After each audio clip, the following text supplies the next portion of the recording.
कल सुबह ही उनसे पूछूंगा कि ये सब कैसे और कब हुआ। ये सोचकर कुमार सो गया। मीनाक्षी के मामा बहुत बिंदास नेचर के थे। वो कुमार, मीनाक्षी और उनके सभी दोस्तों के लिए एक दोस्त की तरह ही थे। उनसे मीनाक्षी ही क्या, कुमार भी अपने सुख दुख शेयर किया करता था। मामा जी ने ही कुमार को मीनाक्षी के बॉयफ्रेंड करण के बारे में बताया था। उदासी और डर के कारण कुमार ठीक से सो भी नहीं पाया। रात भर उसे ऐसा ही लगता रहा जैसे किसी का इंतजार कर रहा हो और वो अभी मिलने आने वाला हो। सुबह सीधा उठकर कुमार मामा जी के घर पहुंचा। मामा जी ने पहचान लिया और अंदर वाले रूम में ले जाकर बैठा दिया। मामा जी ने इधर उधर की बातें पूछना शुरू की, लेकिन मीनाक्षी का जिक्र नहीं किया। थोड़ी देर बातें करने के बाद कुमार ने ही मीनाक्षी का जिक्र उनसे किया। मामा जी, अचानक ये सब कैसे हो गया? तब मामा जी ने जो कुमार को बताया उस पर यकीन करना कुमार के लिए पूरी तरह से असंभव था। उनकी इस बात को सुनकर उसे अब बिल्कुल शक नहीं रहा कि मीनाक्षी मर चुकी थी और कल रात दरवाजे पर हुई दस्तक मीनाक्षी ने ही की थी। वो आवाज भी मीनाक्षी की ही थी। वह पूरी तरह चौंक गया। मामा जी ने बताया, लगभग 6 महीने पहले मीनाक्षी कहीं से घर वापस लौट रही थी। रास्ते में उसका एक्सीडेंट हुआ। ज्यादा खून बहने की वजह से हॉस्पिटल ले जाते वक्त ही उसकी मौत हो गई थी। कुमार हड़बड़ा गया और मामा जी से कुछ बोले बिना तुरंत वहां से निकल लिया। कुछ समझ नहीं पा रहा था। आखिर अगर 6 महीने पहले ही मीनाक्षी मर चुकी है तो कल जिससे मिला वो कौन थी? वो कल भी आई थी। वह चीख सा पड़ा। ओ नो, 6 महीने से ही उसका बर्ताव कुछ उखड़ सा गया है। तो उसकी क्या वजह ये है? कुमार की आंखें फटी जा रही थी। दिल की धड़कन तेज हो गई थी। दिमाग में एक भूचाल सा उठा हुआ था और इसी सोच में पता नहीं कब ऑफिस पहुंचा। उसे पता भी न चला। वह अभी भी सदमे की हालत में ही था।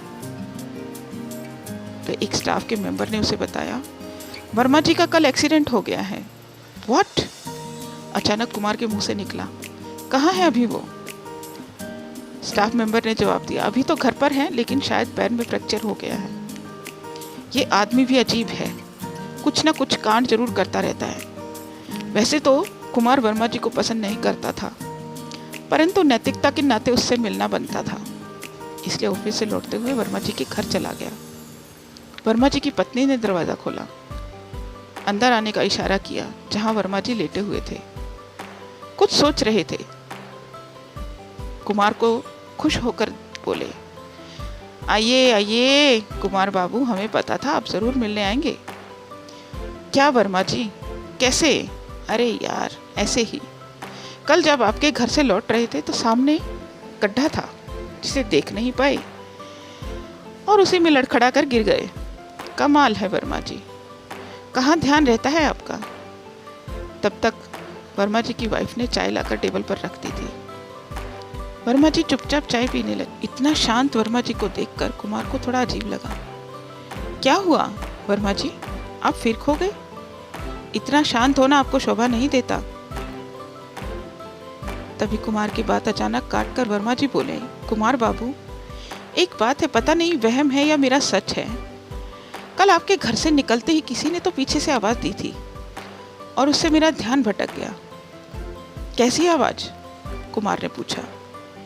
पता नहीं, मुझे पीछे देखने पर कुछ दिखा भी नहीं। मेरी वाइफ को तो ये वहम लगता है, पर मुझे अभी तक वो आवाज याद है, किसी लड़की की ही आवाज थी। वर्मा जी थोड़े गंभीर लग रहे थे। आपका क्या सोचना है? वर्मा जी ने कुमार से पूछा। कुमार जिन बातों से अपना ध्यान हटाने की कोशिश में था वह और स्पष्ट होकर उसके सामने आ गई। उसे पता था कि वर्मा जी का वहम नहीं है, लेकिन वर्मा जी को बिना कुछ बोले वह चुपचाप वहां से निकलकर सीधे अपने घर आ गया। उसे ये समझ आ गया था कि अजीब हरकतें हो रही हैं, पर ये नहीं समझ पा रहा था आखिर क्यों। चुपचाप अपने कमरे में जाकर बैठ गया। सोच रहा था ये बातें सारी सच है, आगे क्या होने वाला है। अगर वर्मा जी के एक्सीडेंट की वजह कोई आवाज़ थी तो कहीं ये मीनाक्षी की आवाज़ तो नहीं थी। अगर थी भी तो वर्मा जी के साथ ऐसा क्यों करेगी वो। तभी बाहर किसी हलचल ने कुमार का ध्यान खींचा, जैसे बाहर के रूम में किसी ने चहलकदमी की हो। कुमार बाहर वाले रूम की तरफ बढ़ा ये देखने कि कहीं कोई बिल्ली तो नहीं। वहां उड़ते हुए पर्दों के बीच उसे रूम में किसी के टहलने की आवाज साफ सुनाई दे रही थी। कुमार हैरान होकर खड़ा हो गया। वहीं से तेज आवाज में पूछा, कौन है वहां? कमरे में अजीब सा सन्नाटा था। चहलकदमी रुक गई। रूम के पर्दों की फड़फड़ाने की आवाज किसी ने कुमार के कान में पीछे से आकर बोला, कुमार, मैं मीनाक्षी। कुमार चीख पड़ा, तुरंत पीछे पलटा। बिल्कुल स्याह सफेद साड़ी में दूर एक कोने में मीनाक्षी खड़ी थी। ये देख कुमार की आंखों के सामने अंधेरा छाने लगा। कुमार ने मीनाक्षी को अपनी तरफ बढ़ते देखा। उसका सर दर्द से फटा जा रहा था। वह बेहोश होकर गिर पड़ा।